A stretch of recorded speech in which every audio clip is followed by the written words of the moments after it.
University విద్యార్థిని పల్లి బఠానీలు అమ్ముకునే వ్యక్తిగా కించపరిచిన మాజీ మంత్రి కేటీఆర్ క్షమాపణ చెప్పాలని నిరుద్యోగ జేఏసీ చైర్మన్ మానవతా రాయ్ డిమాండ్ చేశారు. కేటీఆర్ వ్యాఖ్యలను నిరసిస్తూ ఉస్మానియా యూనివర్సిటీలో కేటీఆర్ దిష్టిబొమ్మను దహనం చేశారు. ఈ సందర్భంగా ఆయన మాట్లాడుతూ బిట్స్ పిలానీలో చదువుకున్న వారు ప్రజలకు సేవ చేసే రాజకీయాలలో ఎవ్వరూ లేరని, ఉస్మానియా యూనివర్సిటీలో చదువుకున్న పివి నరసింహారావు, జైపాల్ రెడ్డి లాంటి ఎంతో మంది రాజకీయ పదవుల్లో ఉండి ప్రజలకు సేవ చేశారని గుర్తు చేశారు.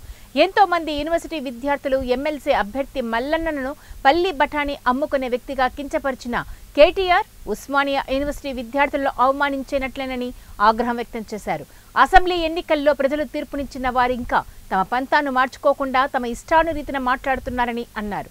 కేటీఆర్ వెంటనే ప్రభుత్వ యూనివర్సిటీలో చదువుతున్న విద్యార్థులకు బహిరంగ క్షమాపణ చెప్పాలని ఈ సందర్భంగా డిమాండ్ చేశారు. వాళ్ళందరినీ అవమానపరిచే విధంగా మాట్లాడటం జరిగింది.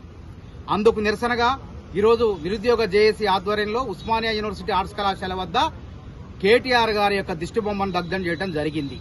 కేటీఆర్ గారు బేషరతుగా వెంటనే ప్రభుత్వ యూనివర్సిటీల్లో, ప్రభుత్వ కళాశాలల్లో, ప్రభుత్వ పాఠశాలలో చదివినటువంటి విద్యార్థులకు బేషరతుగా పట్టభద్రులకు క్షమాపణ చెప్పాలని చెప్పేసి మేము డిమాండ్ చేస్తున్నాం.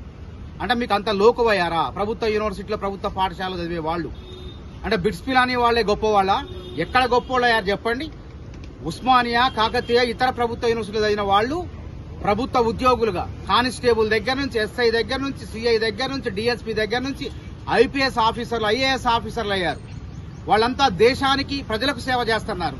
అదేవిధంగా రాజకీయ నాయకులుగా ఎంతో మంది దేశాన్ని ఏలారు. పివి నరసింహారావు గారు ప్రధానమంత్రిగా ఉస్మానియా యూనివర్సిటీ